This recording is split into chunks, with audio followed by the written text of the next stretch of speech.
Your birthday is coming up. Someone asks what you're doing. And without thinking, you say nothing. Not in a sad way. Not in a dramatic way. Just nothing. You don't want a party. You don't want a dinner. You don't even want people to acknowledge the date. And when they do anyway, when they send a message or try to make a moment out of it, something in you tightens. You smile. You say thank you. But inside, you're counting the seconds until it's over. This might look like depression. It might look like low self-esteem. But the truth is something quieter. Something most people never think to ask about. You're not broken. You're not ungrateful. And you're definitely not cold. Your brain simply learned a long time ago that this particular kind of attention doesn't feel like love. It feels like exposure. And that difference matters more than most people realize.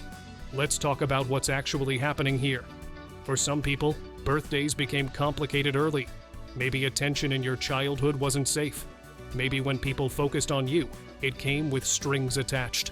Expectations, performance, the unspoken demand that you be happy on cue, grateful on cue, present in a way that served other people's needs more than your own. And when that happens enough times, the nervous system starts to associate the spotlight with danger. Not dramatic danger, quiet danger. The kind where you learn to shrink so you wouldn't become a target. So when your birthday comes around now, decades later, your body still remembers. It braces, even if you don't know why. There's also the weight of expectation. Birthdays carry an invisible script that most people never question. You're supposed to feel special. You're supposed to want attention. You're supposed to gather people and accept praise, and reflect on growth, and somehow perform joy for an audience. But what if joy, for you, doesn't look like that? What if your version of peace is a quiet room, a normal day, the absence of being perceived? That's not emptiness. That's self-knowledge. The discomfort you feel around birthdays might not be about the birthday at all. It might be about being asked to want something you never actually wanted, and then being made to feel strange for not wanting it. And then there's the deep question of worth. Some people who avoid birthdays aren't running from attention. They're running from a belief they've carried for so long it feels like fact. The belief that they don't deserve celebration. That taking up space, even for one day, is somehow asking too much. This isn't logic. This is the residue of being told, in 1,000 small ways, that your needs were inconvenient, that your presence was a burden, that love was conditional, and resources were scarce, and you learned to make yourself smaller to survive. So now, when someone offers you a cake, a party, a moment of focus, your first instinct is to refuse.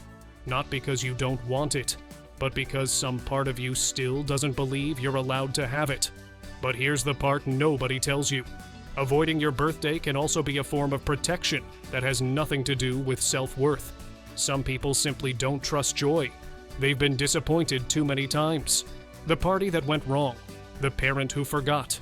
The year everything fell apart, and the date became a reminder instead of a celebration. When you've been let down on a day that was supposed to be safe, the brain learns to stop expecting. And that's not pessimism. That's efficiency. Why hope when hope has only made it worse? Why build anticipation when anticipation has only led to pain? The people who cancel their own birthdays before anyone else can disappoint them are not being dramatic. They're being strategic. They're managing the only variable they can control, their own expectations. There's something else too, something more subtle. For a lot of people, birthdays force a kind of self-reflection that feels unbearable, not because they haven't accomplished enough, but because they're not sure who they are at all. A birthday asks you to take stock, to measure, to compare the you of today with the you of a year ago, 5 years ago, the version you thought you'd become. And when that comparison brings up confusion, grief, or disconnection, the easiest solution is to skip the ritual entirely. No reflection means no reckoning. No celebration means no confrontation with the question you've been avoiding.